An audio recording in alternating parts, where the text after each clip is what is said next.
మీ అందరికీ నా వందనాలు. యేసయ్యతో మాట ఈ కార్యక్రమాన్ని ప్రతిరోజు కూడా వీక్షిస్తున్నారు. అందరూ బట్టి మీ అందరికీ వందనాలు. ఈరోజు వాగ్దానాన్ని చదువుకుందాం.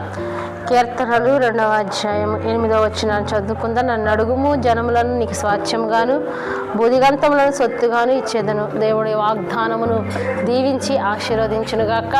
ఈరోజు దేవుణ్ణి అడిగితే మనకి జనములను స్వాస్థ్యముగాను భూదిగంతములను సొత్తుగా దేవుడు ఇస్తాను వాగ్దానం చేస్తూ ఉన్నాడు. మరి ప్రభువుని అడగాలి. మీ ఏ సమస్య ఉన్నా, ఇబ్బందులున్నా, మీరే వ్యాధి బాధలతో ఉన్నా మోకరించి దేవుణ్ణి అడిగితే దేవుడు మనకిస్తాడు. అడుగుడి మీకు ఇవ్వబడును అంటున్నాడు.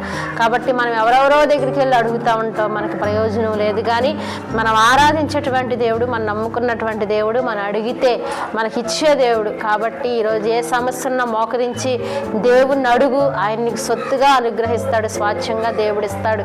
కాబట్టి ఈ వాగ్దానం మీకును మీ కుటుంబాలకి దేవుడు అనుగ్రహించునుగాక.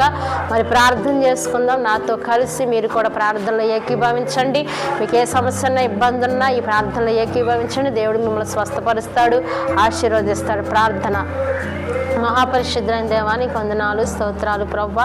మరి జనములను స్వాస్థ్యంగాను భూదిగంతములను సొత్తుగా నీవు ఇస్తాను వాగ్దానం చేసావు ప్రభువా. మరి అలాగే తండ్రి నాయన ఈరోజు ఈ వాగ్దానం వింటున్న ప్రతి బిడ్డ జీవితాన్ని ఆశీర్వాదకరంగా దీవెనకరంగా మార్చండి. ఈ ఉదయకాలపు దీవెన ఆశీర్వాదాలు బిడ్డలకు అనుగ్రహించండి. ఈ దినమంతా బిడ్డలకు తోడై ఉండి నడిపించండి నాయన.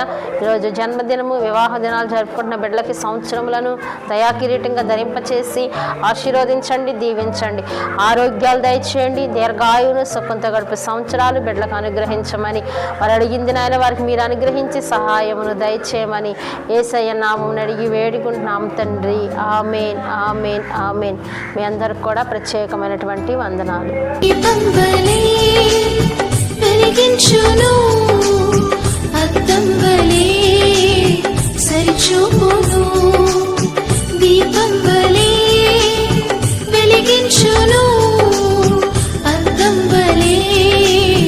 సరిచూపును విలువైనది, బలమైనది నా యేసు నీ